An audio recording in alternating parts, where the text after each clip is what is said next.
more music. Oh my god. Here goes. Blazing across the airwaves right now. Get ready. Now this is Freddie McGregor, and you're tuned into the baddest rhythm of all time. Grant's Rock Warehouse is trying to change the world, one track at a time. Are we on the air? Yes, you are. More music, more of the time. Grant's Rock Warehouse. Don't understand what's going on here. Welcome to Grant's Rock Warehouse, and tonight I want to welcome Rob the Wax back to the show. Tonight is episode 5 in our series, No Skips, All Killer and No Filler. Tonight we're looking at the Monkees, Fleetwood Mac, Tom Petty and the Heartbreakers, and Huey Lewis. We want to hear from you in the chat. We're live. Grant is trying to change the world, one track at a time. Grant's Rock Warehouse is keeping it real in the field. Hey everybody, we're live this time. We just got done with the Gary Moore show where we looked at Skid Row with BM Bolt. Hope everybody enjoyed that. Now we are live. Thursdays are just cranking here in the warehouse. I want to welcome Rob the Wax back and to another episode of No Skips, All Killer. I'm afraid I might show up one time where you're so busy you lose your voice. Then it's up to me to convey you could all the information. I could lose my voice at any moment. So anyway, if you're unfamiliar with this show, this is a concept that Rob presented, and I thought, well, what the hell? Let's do it. It's fun. This is not so much a show on audio files or sound quality, but we're just looking at records that we can play, and we can go through the record, and there's no tracks on here that we want to skip. It doesn't have to be a record that, everyone knows. It could be, but, we're just going to throw some stuff out there. And as you could see by the thumbnail, we've got the Monkees, we've got Tom Petty, we've got, what else do we have? Rumors, probably, maybe, Fleetwood Mac. I don't know. Not sure which one you picked. Well, I'll tell you this. I almost picked Tom Petty, so I'm glad I didn't. And just to let you know, Grant sends out a 10-page form I have to fill out for each record. Right. No, I'm joking. By the way, when you put this up on screen, it looks like I'm vomiting the comments.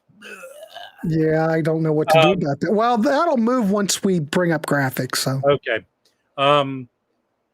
But I hadn't decided. I leave it up to the last second. I procrastinate with my choices. Up until right before we started, there was a thought I might change. But Grant said, no, we're locked in. Stop being a scatterbrain nuisance and stick with your picks. 100%. Metal Machine Music, an audiophile favorite to test systems. 100%. You agree with that, Rob? Metal Machine is the polarized. Wait, let me use my brain. Metal Machine is the very polarizing Lou Reed record, right? Yeah. Do you have that?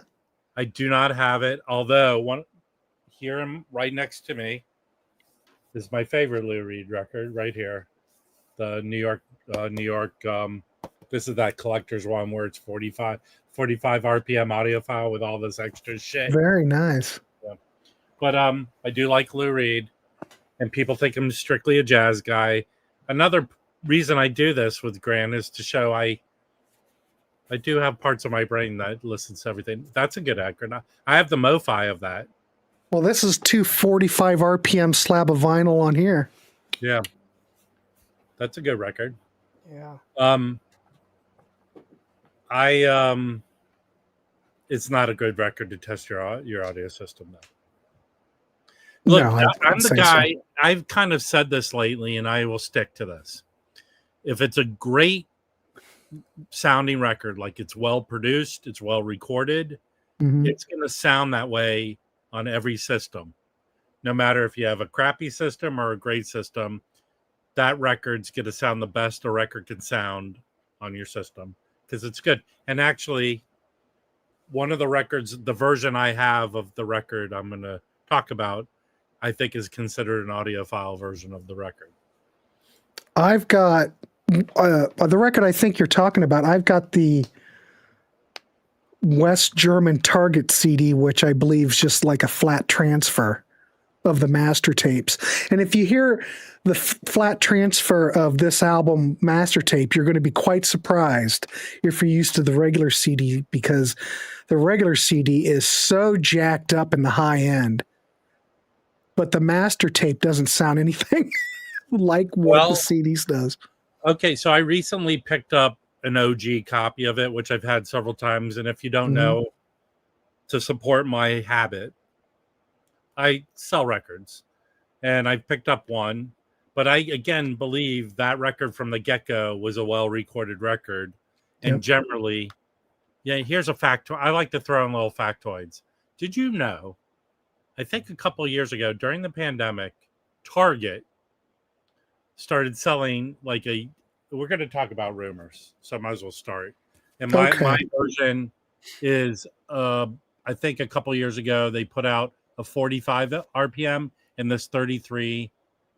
I think it's mastered by Kevin Gray, produced at Palace in Germany. This is like an audiophile quality. I have the 33, not the 45. But Target made an order with Warner for like obscene. I don't know the exact number, but it's a ridiculous amount of rumors on gold-colored vinyl, yellow vinyl, just like an insane order. Like you could say, how are they ever going to sell that many copies? But it just shows you this record. I think you would call this record, in my mind, as people are coming up and discovering who they are musically, this is the starter record for, I think a lot of tweens were buying this record, especially since a song went viral, like at the beginning of the pandemic, right?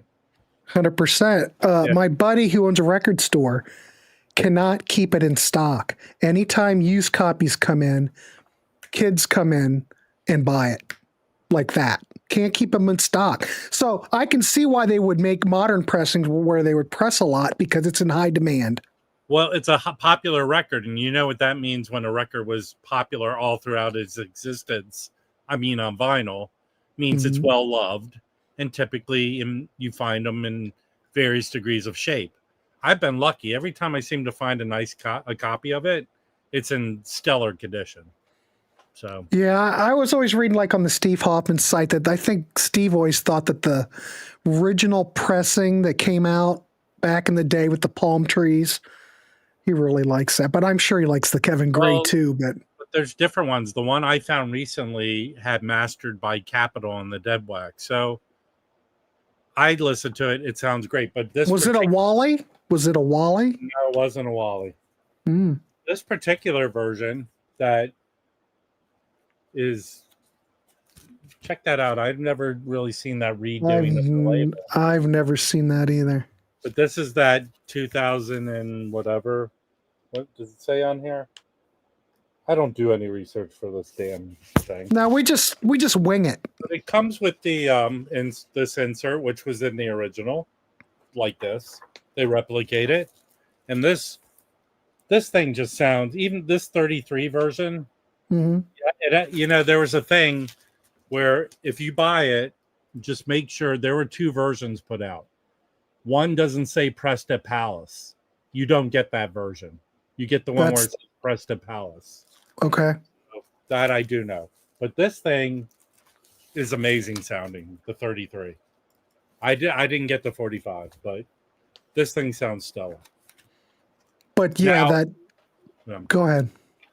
Well, do we want to get into talking about the record? But yeah, we can talk about it. I just wanted to say, if anybody has the original Target CD that came out, the original very first West German pressing of Rumors on CD, it's a flat master. It's a flat transfer from the master tape, not futzed with, and you would just be surprised how different it sounds than it does after people, they've mastered it. Well, it's a very flat sounding record. This sounds incredibly good. And in fact, to go through it with all the songs, it's sort of like, to me, and even like maybe Stevie and Lindsay wrote most of the songs, but there are two Christine McVie songs on here. But I listened to it again today just to make sure I didn't make a mistake and there was a skipping song, but there is not. Not even, I would categorize this. It's not even close to being, there's a skipping song on here. No, there's not. It's Cars level. There's no song you skip, not even thinking about it. Yeah, you know what? The people that argue about Peter Green, it's a different band completely. So don't even compare the two versions. They're you two can't. bands. Mm-hmm. It's like saying, are you David Lee Roth? Are you Sammy Hagar? They're Me? two different bands. No, I'm just saying. I liked it better when there were two different bands. Mm-hmm. One's a commercial band and one's not quite as commercial. I really prefer the version of Starship now than the 80s version. Really? Well, no, I'm joking. But it's really, and it's not even Starship. It's Mickey Thomas's Starship. Hell, I'm not even sure if Mickey Thomas is in it. Where their 75-year-old man is screaming into a microphone. Isn't there the band now? I think Starship is just David Freeberg or Jefferson Starship. No. I don't know how many there are. It's the one with Mickey Thomas is called Mickey Thomas's Starship. Okay. And they perform at East Coast ski resorts. And if you ever been to an East Coast ski resort, like one in Pennsylvania, it's not the same as a Rocky. The one in Colorado? In Colorado. Utah. And Utah. So let's cut to the chase. So this is the second album with Lindsay and Stevie Nicks, right? Where they're this picture is taken right after they humped each other, by the way. They seem satisfied. Secondhand News starts off, great song.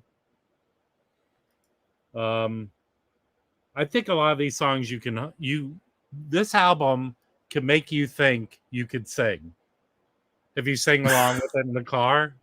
Mm-hmm. Like a lot of these songs are not challenging on your vocal cords, and you could think you could harmonize with Stevie and Lindsay, but trust me, you cannot. Of course, Dreams is the song that went viral. Killer song. Never Go Back Again. The titles don't do a really good job of stirring your mind on the song. Go Your Own Way was the song for the Clinton administration to get elected, right? Yeah, it was. Songbird. Not skipping that. The Chain. Like each of these songs are distinguishable songs, Like they could easily be put in a movie to set the tone of what's going on in the storyline. Yeah. You make Loving You fun. I Don't Want to Know. Oh Daddy's the Christine McVie song, but that could be a skip, but it turns out it's not. Well, I would think, I'm going to throw this out there because there's a lot of talk of Silver Springs in the chat. What if we put Silver Springs on there and got rid of Oh Daddy? Would make it a stronger record? We're talking about one album with no skip. I know, but I'm just saying, but I almost think that, I don't know how you could have left Silver Springs off of it. What is Silver Springs on the... It was the flip side of... It's a single flip side? Flip side of something. Okay. Go Your Own Way, I think. Well, Silver Springs is like an anthem for a lot of people, right? Yeah. It would. I don't know if technically there'd be enough room to put it on. Maybe that was a hard decision for them. I don't know. I'm not well read enough to know. I'm not either. Davey, what was that the B-side to? Silver Strings makes it a stronger album. Yeah, it's a great song.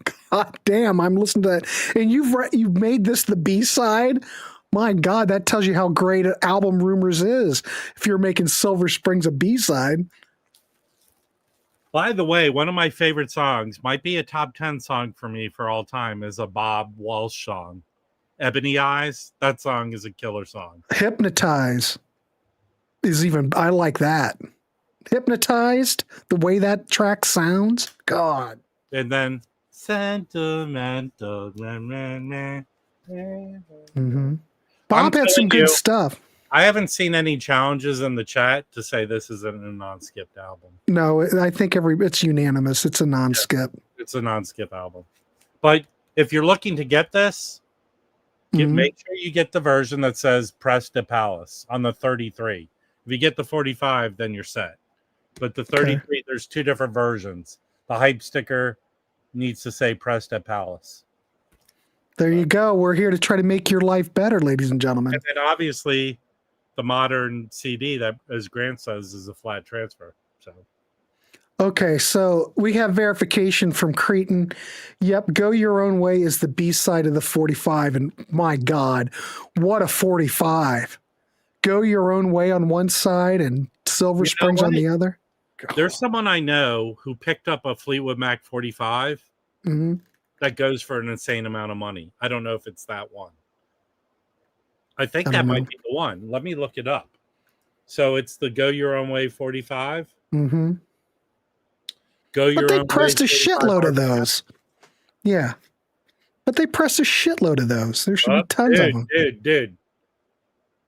I know what people are trying to sell it for, but on for 45, the medium is $22 for Fleetwood Mac 45. Yeah. Okay, I gotta sell all this stuff. I've got to sell stuff. I swear to God. Promo, yeah, that one go. But I think there's a version of it. Let me just do the U.S. ones. I think there's one that.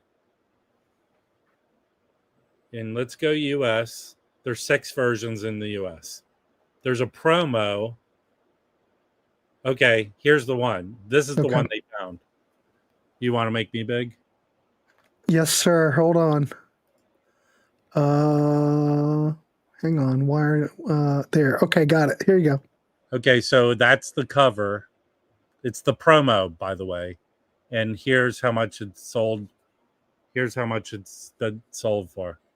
125 at the most. Well, if you're hardcore, and that's a 12-inch, it's probably a 12-inch too, right? No. This is a 12-inch. Well, you'd want that then.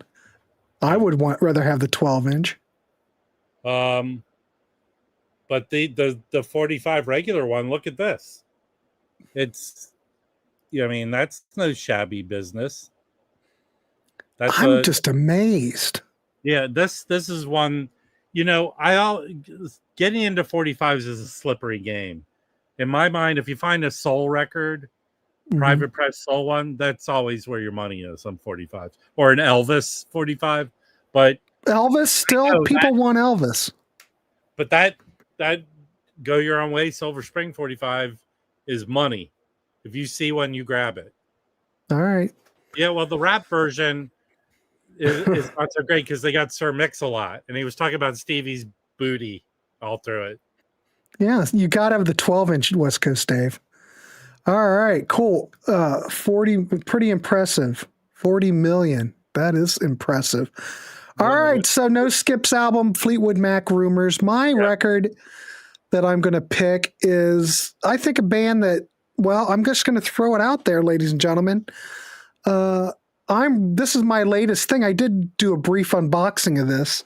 Here's the new box set, the Monkees, Pisces, Aquarius, Capricorn, and Jones. Nice booklet. 4 CDs on here. Bonus tracks. You get the mono version. You get the stereo version. You get a lot of backing tracks. You can hear the Monkees in the studio. It's kind of like the Headquarters Rhino Handmade that came out. And then there was yet another Rhino Headquarters set that came out. Andrew Sandoval did also excellent job on here. I think it sounds fine. Mazzy came to town last week. We went to a John Lennon event, and Andrew Sandoval was there, and Mazzy talked to him. No shit. Yeah. They How were cool. talking for a while. Yeah. Very dapper dude. Yeah. Very informed. He's you wouldn't have any of this stuff. He managed them for a period of time, right? Yeah. But this, I think's a perfect record. This You know, the Monkees wanted to take control, get control from Don Kirshner. They did the Headquarters album, which they did all themselves. Very few other musicians are on it. I think, what's his name? The producer probably played bass. Chip Douglas, I think, played bass on it maybe, but it was pretty much the Monkees in the studio. This, though, you still have the Monkees playing in the studio to some degree, but you're also have the advantage of having the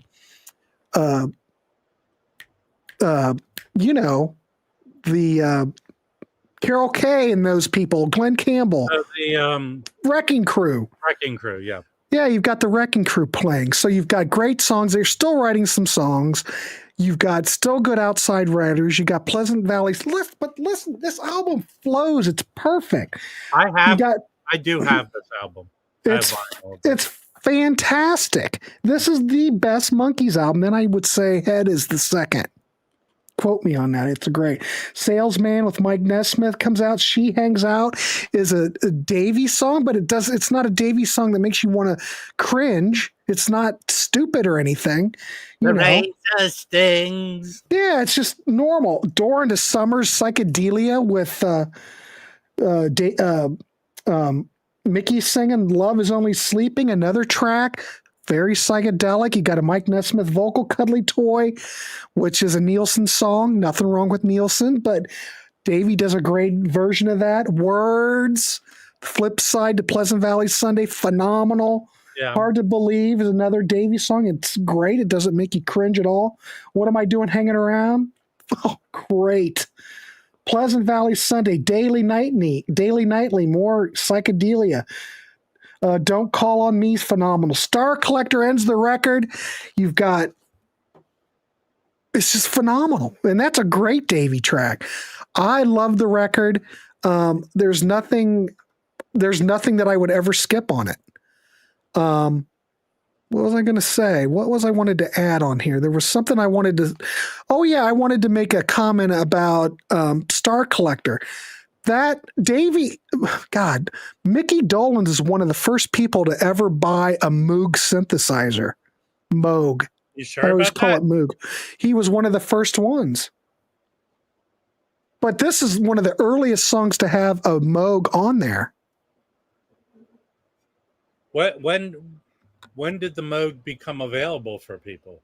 That I don't know. I didn't look that up. I know, like I have records by the way, when you do your my favorite band, Jellyfish, remember I talked about them? Correct. Things. Yeah. One of the offshoots of Jellyfish is a group called the Moog Cookbook, where they do Moog versions of songs. That's a good album. Did you know that album? I wish I did. I haven't got it, no. But I know of it. Okay. Yeah, Daydream Believer was recorded for this, and this Daydream Believer it was released as a single, and then it came out on Birds, Bees, and the Monkees. But yeah, Daydream Believer would have fit right in on this record. I don't know. I think they were just holding it for a single, though. But yeah, it was from this sessions too. Let me ask you a question. How many albums did they put out the same year as this album?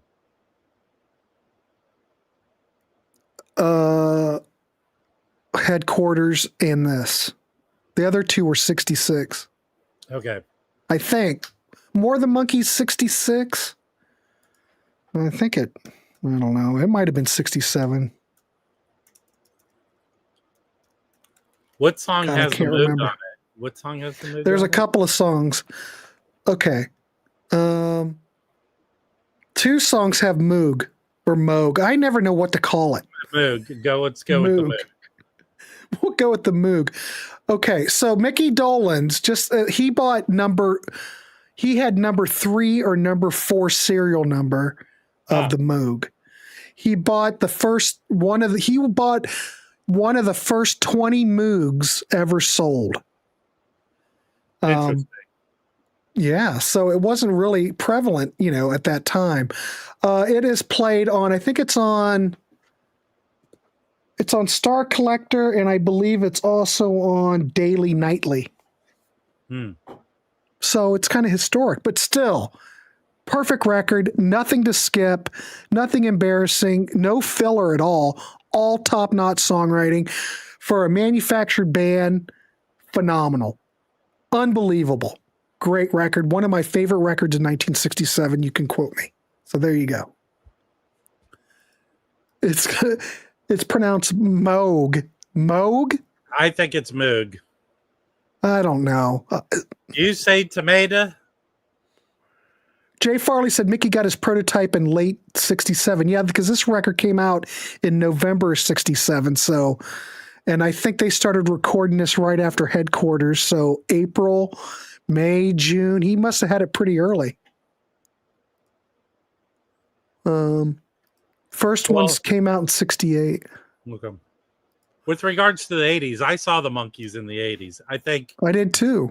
MTV started showing this show in the 80s and propelled them back into existence. At least 3 of them.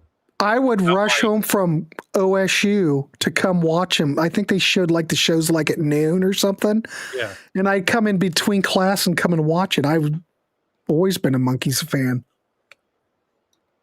Well, But back in the day though, Rob, before Rhino, got rights and bought the catalog and all that, to go out and try to find Monkees albums, because I remember I could only find ones that are all beat to hell because everybody beat them to hell, most of them.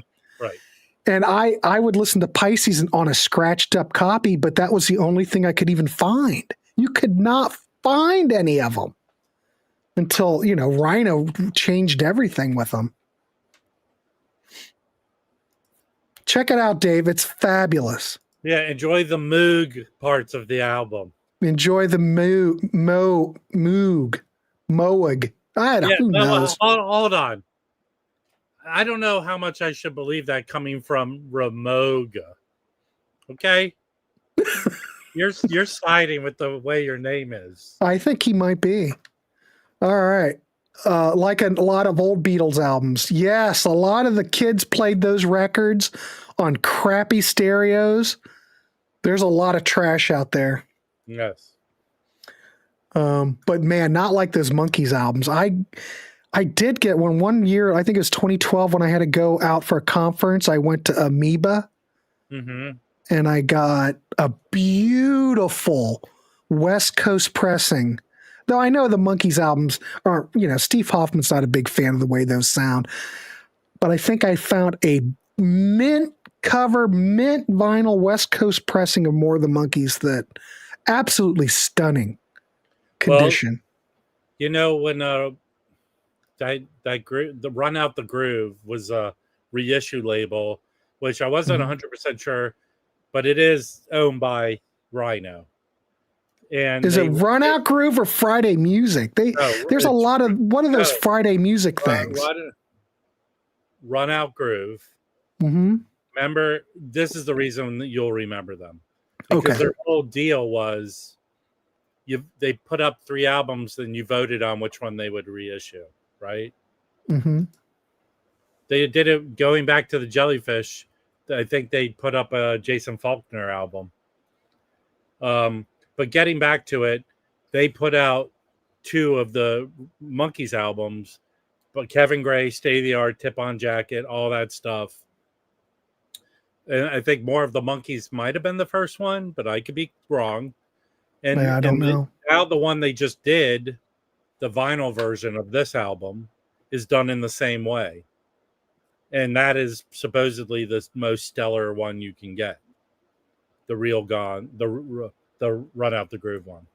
Okay. Yeah.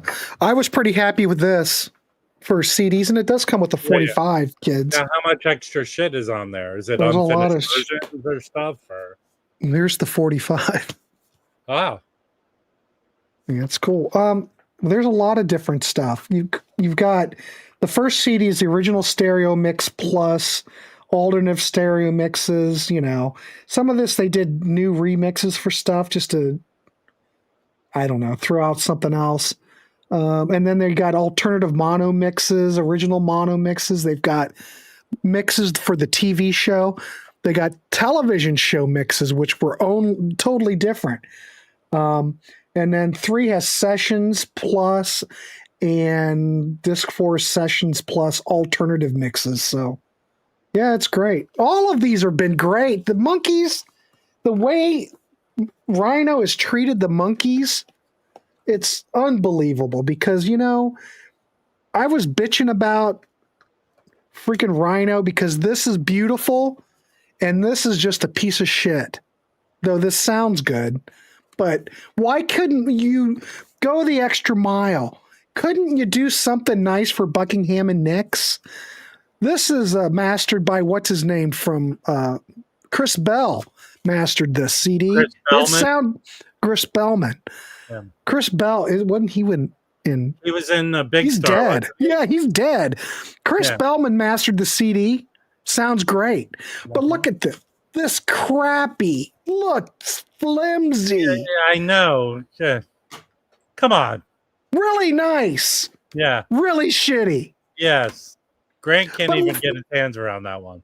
But think about it. People been waiting for this to a legit CD release to come out for years. For years. There is a bootleg that has bonus tracks and all kinds of stuff on it. Go ahead. Yeah, there's the tape. But we've been waiting for years for this. This has Dolby. Yeah, they don't even have Dolby on cassette decks anymore. But damn it, Rhino, I am sorry. This is not acceptable. It's just not acceptable. Normal people got the Rhino Hi-Fi reissue one. I have an OG. Yeah. I actually have. I do too. I bought it for $1. Yeah. Like all my records, $1. Really cheap job on the Buckingham Nix. Yes, this should have had a nice booklet. It should have had at least a damn jewel case, but we don't get that. There's no information on it. It should have nice liner notes. Talk to freaking Lindsay. Talk to freaking Stevie. Well, you can't talk to Keith Olsen. He's dead, but I'm sure he's quoted a lot of times. I'm just saying, give us something. Give us something. After all these years. All right, I'm on a tangent. Hey, did you ever see my picture? They put that billboard up on Sunset and I went and took a picture in front of it. Did you? I saw that. I saw that. Yeah, they spent more on the billboard than they spent on this. Well, I don't know. That billboard was far away from the main part of the Sunset Strip. I'm just saying. I'm disappointed still, though this sounds really good. Listen, it's not brick walled. This is not brick walled at all. Listen, it sounds really good. Can I speak to Lindsay and Stevie because they do watch? Yeah, I just said one of your rumors record is a no skip record. Come on, we probably barely sold 2 copies from doing this on this live stream. I'm probably, but whatever. I'm not going to get rid of this, but I'm just disappointed. That's all. Anyway, well, West Coast Dave, were they trying to recreate the original vinyl art? Well, yeah, but you can still create the original vinyl artwork. Have a nice booklet with information and details about the sessions. Come on, think of the Rhino from back in the old days. Think of the Rhino that put this out. Well, this is Columbia. Fuck. God damn it. I don't have a Rhino here. But you remember back in the old days when Rhino cared. Yeah, when Rhino was Rhino. When they had the little yellow logo on the back corner of the record. Yes, I'm just saying. Well, Wolfpack ripped the sea. I am, but I'm just it's a letdown. It's available for streaming.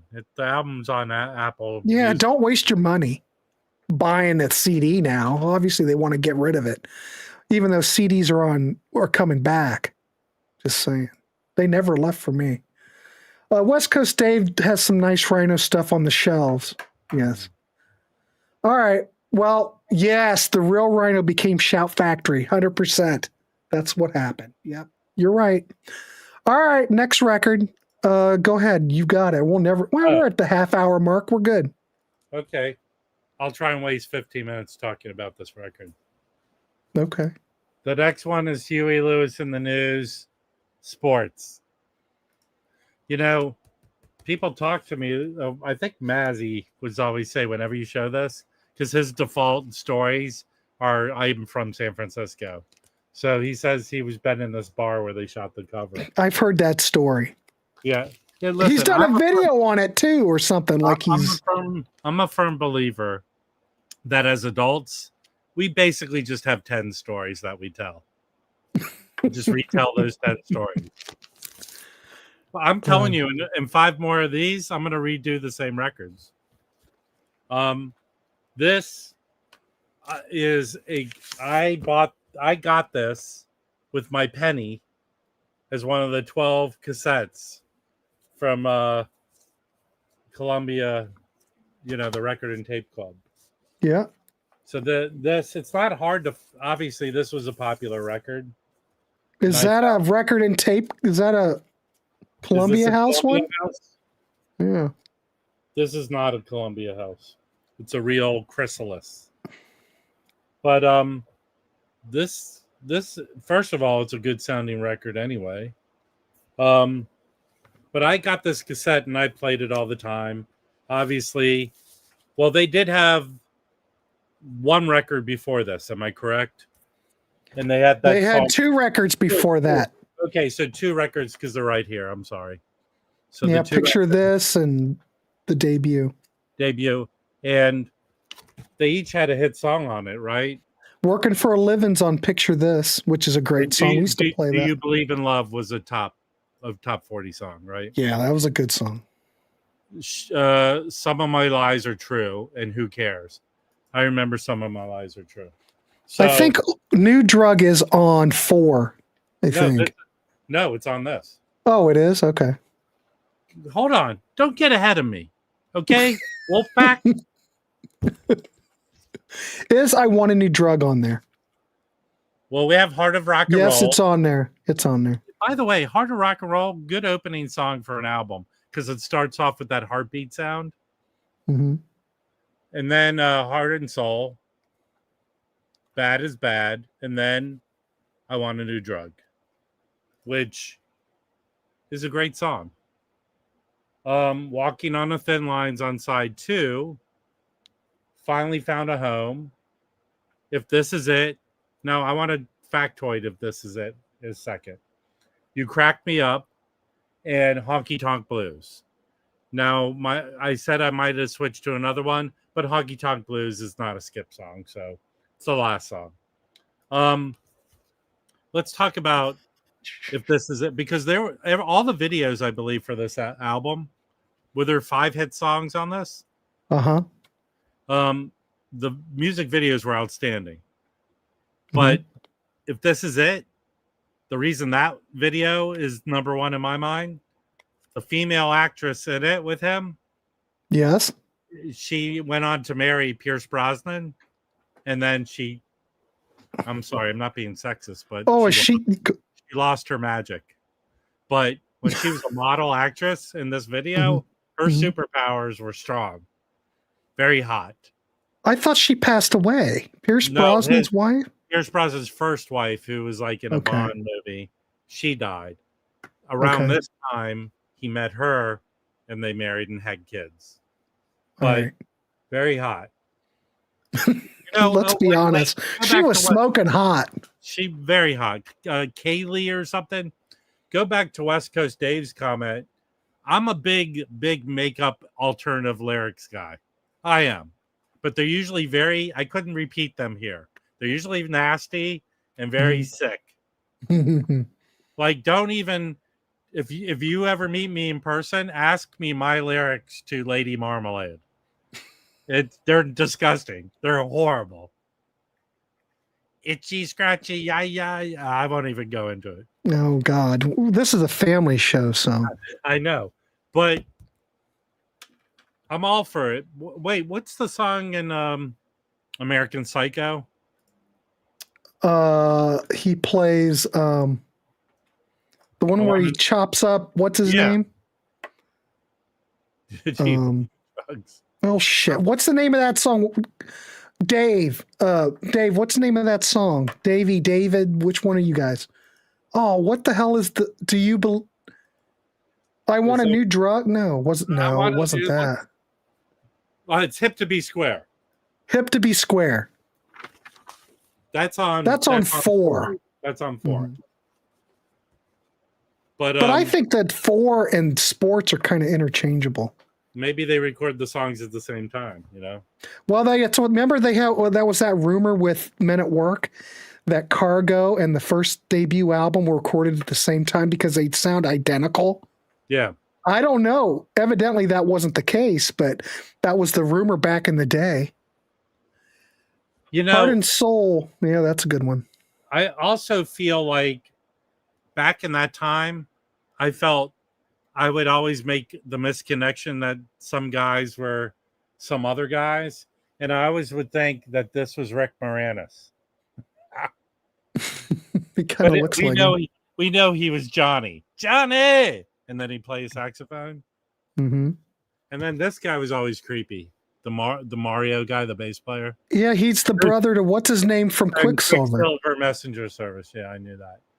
But this guy right here, he's the genius in the band, I think. That guy wrote a lot. He was in the band with the band prior. So the whole story about Huey Lewis. That the band played on the first Elvis Costello album. Huey's not on it, but the band's on it. Clover, the band Clover. That guy was in Clover with Huey, and then he came over to this band.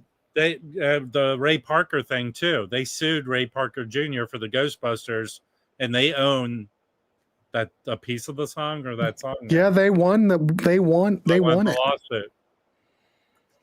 But man, you listen to it; it's the same damn song. Ray Parker, come on. I stole it. I'll tell you one song. We should do a video. Yes. Top 10 songs we never ever have to hear again in our lives. Ghostbusters is a song I never have to hear again in my life. I've heard. Yeah. Listen to me, Ray Parker Jr. I know you watch. I don't have to hear that song again in my life. I've heard it enough. I've hit Ray my Parker Ghostbusters listening. Ray Parker was on the last 80s cruise, and he played it. Did he play this song? Yeah. With the other woman. Yeah, he did. Well, yeah, Huey was big. Now, correct me if I'm wrong. Ray Parker Jr. Yeah. He was like the go-to guitarist, like session guitarist, before he had radio. It's true. He was a big session guy. Yeah. But radio, what was it? Jack and Jill? The song Go Up the Hill or something? How was it great? It was great. Hey, listen, listen, you can take all my Ghostbusters listening. I'm done. I've heard it enough. I don't need to answer call and response.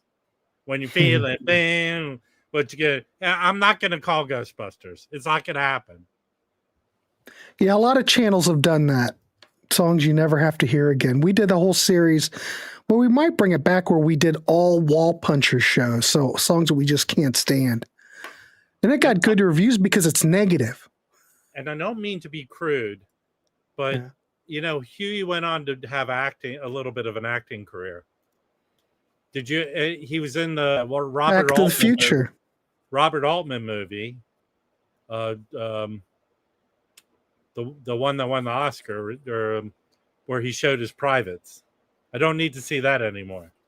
I don't want to see Huey's privates. Well, it's in that movie. Oh my God. D Rocker's saying Steve Miller Band, Fly Like an Eagle, and Book of Dreams came from the same sessions. That was the other rumor, that those all Fly Like an Eagle they all have the same tonality. I don't know if they recorded at the same time, but I don't had all the same people on it. This breaks the no skip rule. But the album, if you're going to get it, is get the greatest hits of Steve Miller, which I would like to find a red vinyl version. It came out on red vinyl originally. No, I did not know that. I have it, but that's the album. Come on. The greatest hits is good. Yeah. It's perfect record. That's why it's like one of the best selling albums of all time. That Lizzie, by the way, that Thin Lizzy live album, that's not a cheap album. That's pricey. The one that's got Phil leaning, the first live album, Thin Lizzy one? Which one? It's like blue cover where he's like this. Oh, that one. Okay, yeah. That's not a cheap record. I saw it recently.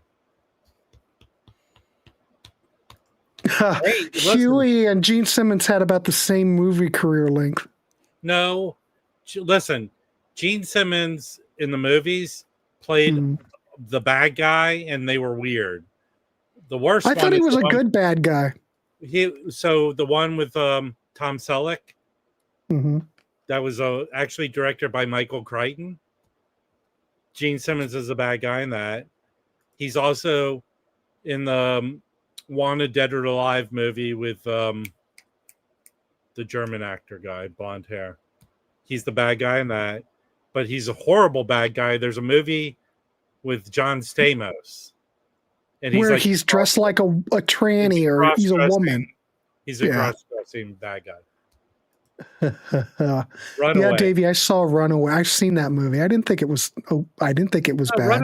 Runaway is good, but Runaway. I watched it again not too long ago. It's good, but he basically plays the same bad guy in that and Wanted Dead or Alive. But Huey was in that Duets movie, and he had a hit song with Gwyneth Paltrow. Remember? So.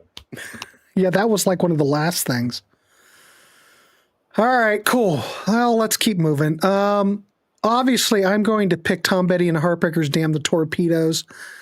This, I think there is not one track on here that you would want to skip at all. In fact, I think this is when I think Tom Petty, I think, even though I like the first two records, and a lot of people complained about that this is like more commercial, more polished. No. I don't. I think it's just a natural progression. Even I won't say he had a flop album, but they were on a 3-album kick-ass thing, right? Right. What was it? The Waiting or Hard Promises came out after this. And then what was the one before this one? Before this was You're Gonna Get It. I don't think there's a bad Tom Petty record, but definitely the output, these ones. I got to wait on Tom Petty once. He was so out of it, like druggy. What do you mean wait on him? Where? So I used to wait when I moved to LA. I waited on tables, and he came in, and he was not with us. He looked pretty stoned. Like drugged out. Well, he did have some problems. He wasn't mean, but go back. I'm sorry, I'm interrupting your flow. No, it's all right. It's loose here in the warehouse. Hard Promises is also a no skips. Yeah, Long After Dark, pretty damn good. I don't think the band liked it too much. I don't have a problem with it. Straight Into Darkness is a fabulous track off of that record. When did Pack Up the Plantation came out? That live was that album? 98? Oh, that's 85. Okay, that album is Breakdown, the version of Breakdown on that live album, where basically the audience sings the first 2 or 3 verses. Kick ass. You know what that's from? That's a King Biscuit Flower Hour show. It is? Because I have when I was a kid, I used to record all those things and play them on my little cassette player and ride around on my bike. So I've got, that record's kind of odd because it pulls from a lot of different eras, even though it's kind of presented like it's the 1985 concert. But that's like from 78, I think, or something, 76, 78. But that's what that's from. But it was King Biscuit Flower Hour. Can you correct me if I'm wrong? Yes, I can. American Girl, was it just on the Fast Time soundtrack or was it on an album? American Girl's on the debut album, 1976. Yeah. Okay. That song is motherfucker. That's a good song. Yeah. Ken, what did you do the same thing? Oh, you did the same thing. You would record stuff and then play it on your little boombox? Actually, I can tell you, because for my bar mitzvah, I could buy one thing. I bought a boombox, blank cassettes. DC, I've said this before here, DC 101 in DC, Sunday night would play whole albums. I recorded Hard Promises on cassette. That's how I had the album. Yeah. The The Waiting is one of my all-time favorite songs. This record, psh, I mean, golly, Refugee. It's a great cover. Great cover because of that 1963 Rickenbacker on there that was made either right after George Harrison's. Yeah. Did you ever see the video about that? Where Mike Campbell, he bought it in the recycler back in the 70s because he wanted a Rickenbacker 12-string. The guy had it on there for like $150 or $200, and he went over to buy it. And he said, "Oh," and Mike Campbell's looking at him, go, "Oh, well, this isn't the hollow body. I want the one like George Harrison with the big horns." And he talked him down to like $150. Brought it back, and then when they were at the Rickenbacker factory, once they asked about it, actually, I think he brought it with him, and they dated it that this came right after George Harrison's on the production line or right before. So this actually was like a prototype. So was George's. But, so how much was it worth back then? Oh, that obviously that'd be the most expensive Rickenbacker 620 12-string in the world. It was worth a lot more than $150. But yeah, if you go out on YouTube and if you're a guitar person, go check that out. It's pretty cool. But Refugee, Here Comes My Girl. Jesus. Yeah, Awesome. Absolutely wonderful. Even the Losers. Look, bang, bang, bang. Shadow of a Doubt, Complex Kid. Great. Century City winds up the side. Okay, I don't want to be accused of being stupid, which is your choice as a watcher of me. But I kind of feel like this album in particular kind of had sort of a punk vibe to it. I'd say probably more the earlier ones did. But that's Remember still back in the Refugee. Yeah. I think it's the production on it's perfect. It's still in the 70s. It doesn't have any 80s production on it, thank the Lord. It still sounds like a 70s album, which I think a lot of those records in the 70s just sounded phenomenal. Still has it. But, Century City, Don't Do Me Like That. You Tell Me, what are you doing in my life? Huh? Well, Don't Do Me Like That. Louisiana Rain ending the record. God, come on. I think what Jimmy Iovine did here was great. There's nothing on here. I don't skip it. I always play the whole thing. It's one great song after another, and I don't think he ever quite did that. I think a lot of those later albums, you have a lot of great songs, but nothing at this caliber. You probably had on the later albums like 4 or 5 really good songs. But. Right, and then stuff you probably wouldn't like Southern Accents, I think is an okay record, but I don't think a lot of it is on par with this.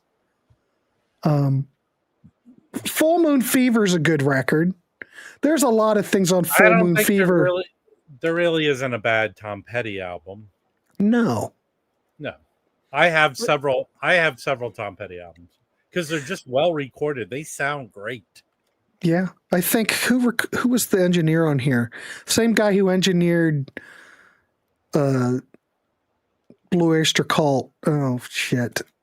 Shelly Yankis was the engineer on it. I think this record sounds great. Hard Promise still sounded like the 70s. The 80s sound was in full swing on Long After Dark, but still with Long After Dark, Keith, I still can handle it. It doesn't bother me. It doesn't bother me. I get kind of irritated with that Jeff Lynne production with Tom Petty a little bit. I don't know. I don't think that's as dated as well as the Jimmy Iovine albums. Wait, is that how you pronounce it? Iovine. Do you have someone go through these streams, each one, and kind of so people can get transcripts of the stream? Someone needs to do it. We've had 3 words here that there's debating on how they're pronounced. Yeah, we don't quite know. We don't quite know. Iovine. Yeah. Iovine. I don't know. Jimmy Iovine. Jimmy Iovine? Okay. Jimmy Iovine? I don't know. I've heard his Names name are roll hard. off, but Iovine sounds right. Iovine. Yeah. Yes. Okay. Cool. All right. But anyway, no skips. Another record, no skips. No. Monkees, Pisces, Aquarius, Capricorn, Jones. Phenomenal. Love it. Rumors, no skips. Huey Lewis, no skips. I think they're all different degrees. You may argue that Rumors is the greatest record of the lot.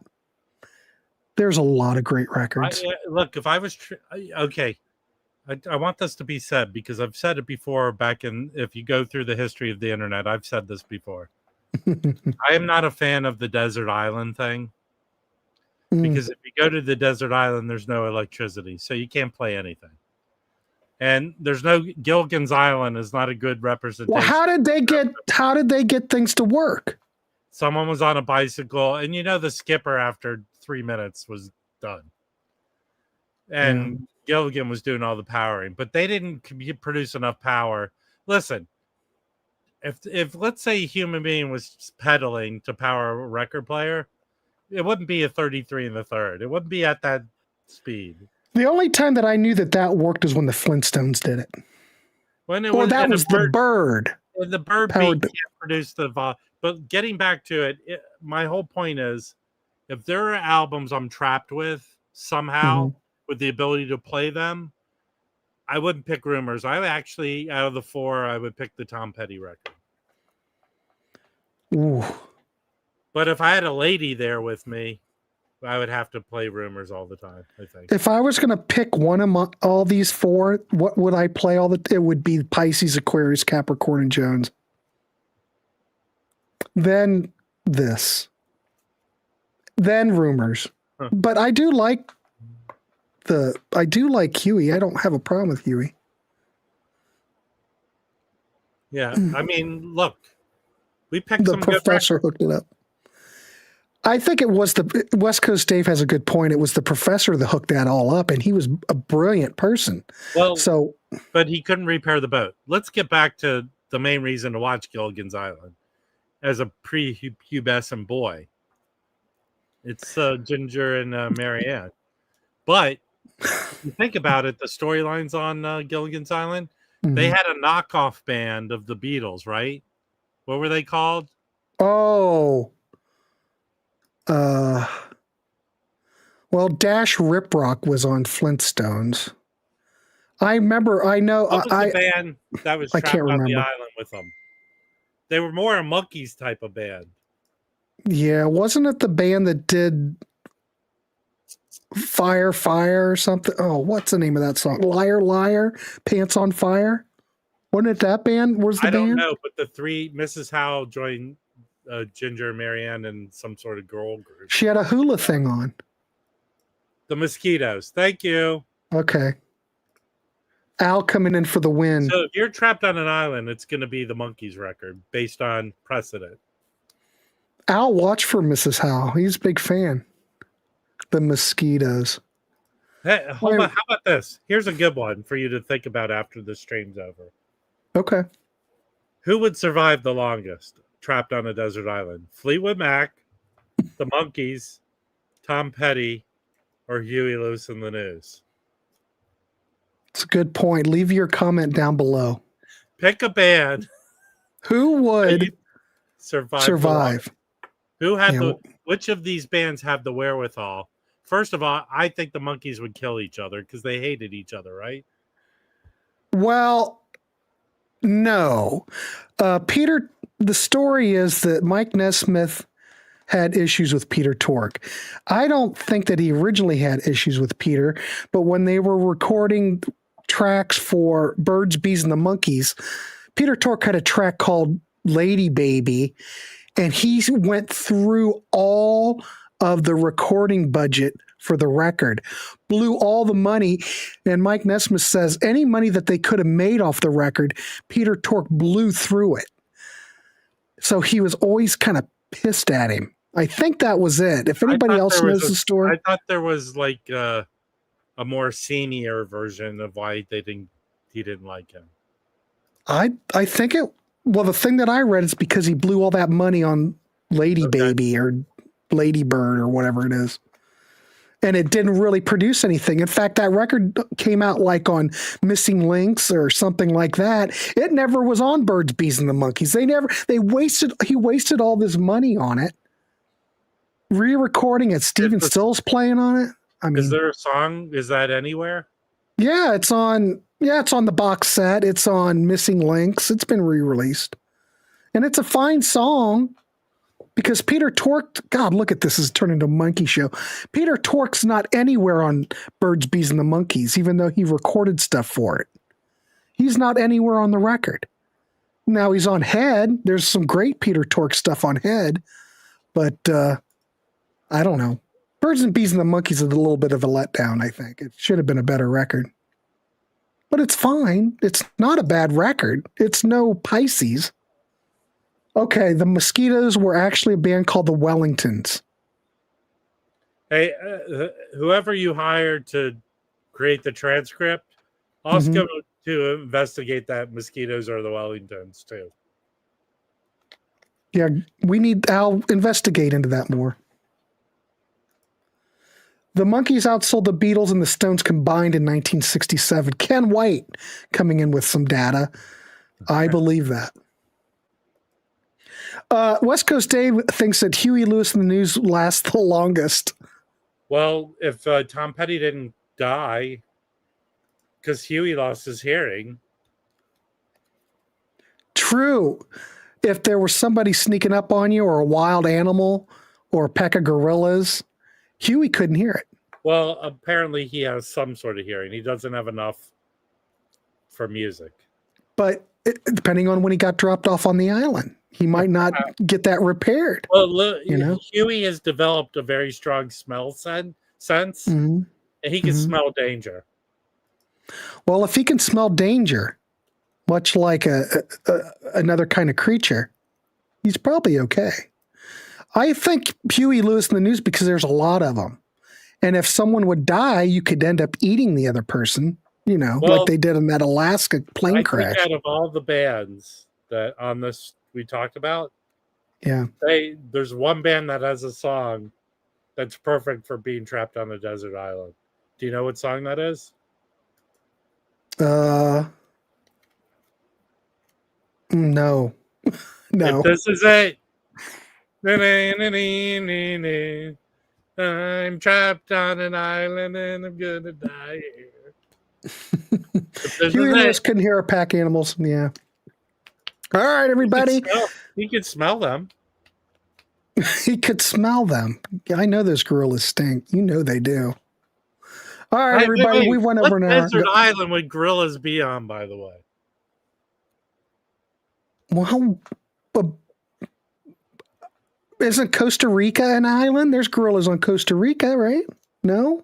I don't know. No, I've been to Costa Rica. There were no gorillas there. The gorillas are in Africa. That's gorillas it? are mountainy. All right, well. There might be some type of monkey. I'm just saying no gorillas. That's a good thing, Jeff. Do you think that Mike Nesmith really did burn through his liquid paper money? Do you think any of his kids got any of that liquid paper money? I don't know, but he did. He produced movies. Mike Nesmith. He had that company. Remember, he won the Grammy Pacific. for the Pacific. Time. Yeah. And in fact, okay, I don't know all the movies Mike Nesmith produced, but there's one that's really good. Do you remember the film Time Rider? Time Rider. With Fred Ward? Mm-hmm. The guy goes back to the Old West and he has a motorcycle from the future. He's a motorcycle racer. That's a good movie. Wolfpack, maybe the monkey sneaked up on Huey. They could. They walked down the street. Why do you want... Listen, people. Why do you want Huey to die from monkeys? Seems kind of creepy. That's right. Smash the like button. Thank you. Nesmith created the prototype for MTV. Yeah, maybe. Maybe. I don't know. That long form video is very good. But think about it. They were doing videos in the 60s. The Beatles did. Well, the Beatles were doing it. Pink Floyd was doing it. All those bands were doing promo. They were called promo films then. Cool movie tip, Time Rider. I'm on it. There you go. You know what? I'm going to try and watch that tonight. You should watch it. Nesmith, Cruising. He produced Cruising? I thought that was an album. D-Rocker. Are you talking about the sex drama with Al Pacino? I don't know. People are just coming. Nesmith, Rio, yeah.